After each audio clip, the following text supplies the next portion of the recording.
Hello students, welcome back to my channel.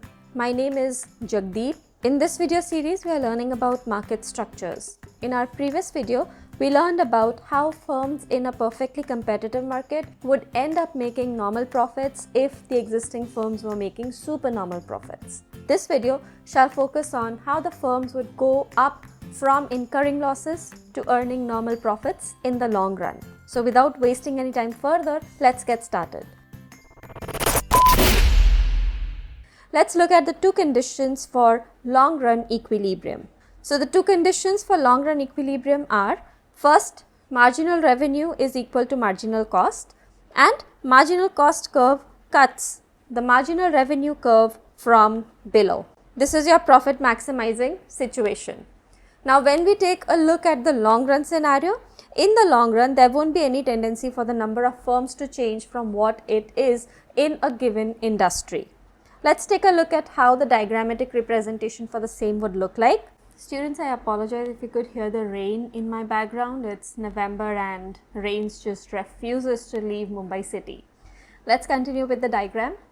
So as we know, this is diagram A and this would represent the industry, and this is diagram number B and it would represent an individual firm.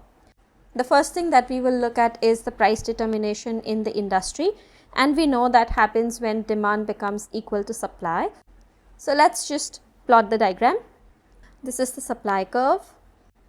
Let us say this is the demand curve, and this here is your equilibrium price, and this here is the equilibrium quantity.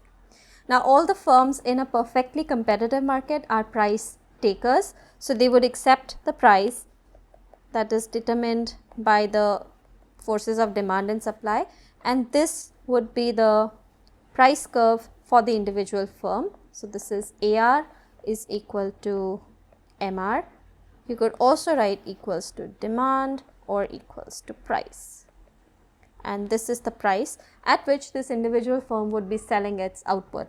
Let's determine the profit maximizing level of output. What is the profit maximizing situation? Marginal curve is equal to marginal cost, and marginal cost curve cuts marginal revenue curve from below. Correct? So let us say this is the marginal cost curve, MC, and this here becomes your quantity at the profit maximizing level of output. Now to determine whether the firm is incurring a profit or a loss, we need an average cost curve. So let's plot the average cost curve as well. So this is the average cost curve. We need to remember, whenever we are intersecting MC and AC curves, MC would cut AC at its minimum point. Okay. Now at the equilibrium quantity, this is the total revenue that the firm is earning after selling Q quantity at P price. However, this is the cost incurred by the firm. Let's plot that as well. So I would simply extend this to touch the AC curve, and from here we'll simply extend it to touch the y-axis. Let us say this is just RNS. Okay. So now at the quantity of equilibrium, what is the total revenue earned by this firm? Total revenue is equal to P, E, Q and O. You can follow when I write in the diagram, and the cost incurred by the firm is R, S, Q and O. Correct?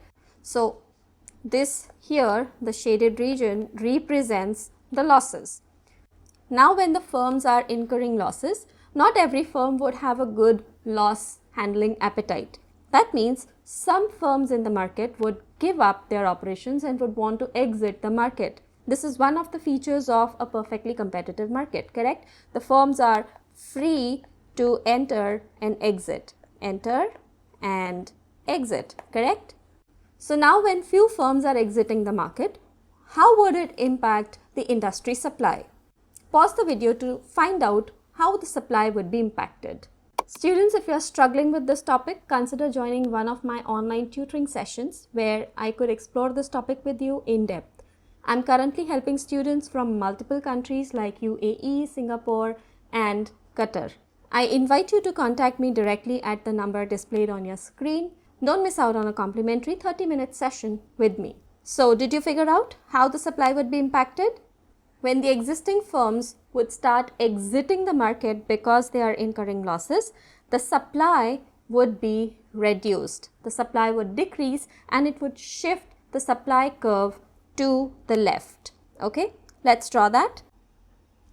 Let us say this is the new supply curve after the supply decreased. Now what is happening?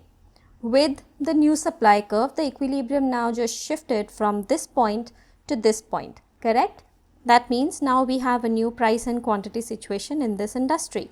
Let us say this is P1 and this is Q1. So what happened? Price increased and quantity just decreased. Now once again, since the firm in a perfectly competitive market is a price taker, it would accept the price P1. So this is how it would accept the price P1. We can now see that the average cost curve is tangent to the new AR-MR curve, correct? Now at this level, the output in the firm has changed. I'll write it as Q1. So now at this new revised price, which is R in the case of firm and P1 in the case of industry, this firm is now able to produce a higher quantity because a lot of firms have now exited the market. And since the firms have exited, the price in this industry has increased to P1, which helps these firms to recover whatever losses they were making, and now they are at normal profit level in the long run. So this is how individual firms would end up making normal profits in the long run. So whether they are earning supernormal profits or they are incurring losses, every firm in a perfectly competitive market would earn only normal profits. Students, if you found this video helpful, please consider using the thanks button below. Your support is crucial for creating more high quality and free content for students like you.